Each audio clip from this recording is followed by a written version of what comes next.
Okay, so this is a 1994 Honda Civic Coupe EX that I bought off of Craigslist for around $1,500. The next few video clips will show exactly how the car looked upon buying it. First, you'll see that there are no windshield wiper blades on the car. However, the previous owner did at least have the arms in the trunk, so I stopped at AutoZone to buy new blades and reinstalled them. You may also notice that the rear right wheel does not match the other three wheels on the car. This is because the previous owner popped the tire somehow and had to jack up the car and put this other wheel on in order to bring it home. He did let me keep the matching wheel in case I wanted to put a new tire on it and make them all match, but personally I find them very ugly anyways. And the sunroof has a large crack, and although it's hard to see in this clip, the windshield has some cracks as well.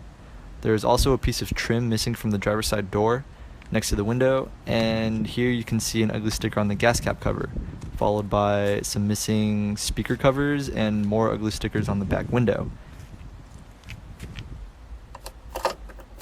And in the trunk I have the fourth wheel, a completely trashed clutch plate, and the windshield wiper arms. What you can't really see here is that the floorboard and the carpet are pretty gross and actually not even stable, so I had to take those out and throw them away. And that's just on the outside.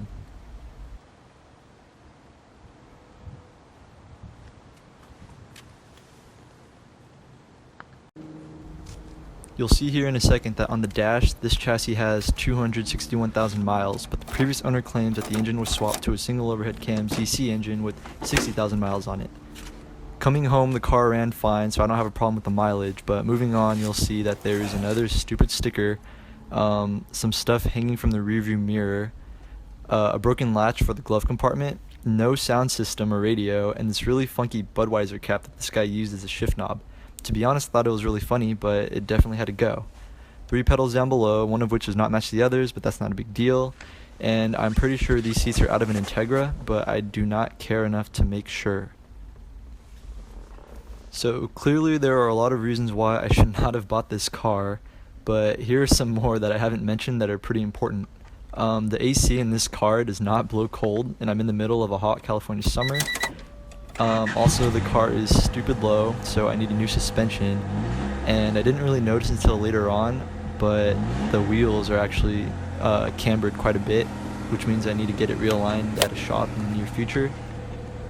And as if that isn't enough to make me worried about scraping on driveways, dips, or speed bumps, one of the exhaust hangers is broken, making that hang a little lower, accompanied by a small, annoying rattle sometimes.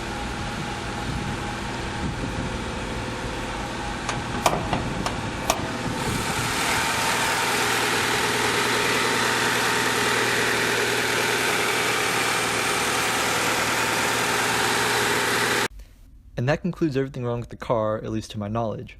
And of course, the first thing I did was remove all of the stickers from the car. I also started measuring the trunk space so I can make a new cover for the spare tire. I think it came out pretty well, and it's sturdy enough for groceries or a subwoofer, so that's a plus.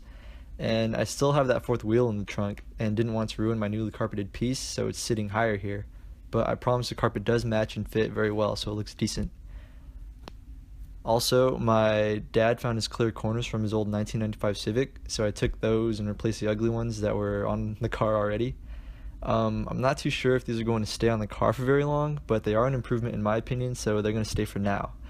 Again, it's hard to see in these pictures, but I did have the windshield replaced, which means no more cracks.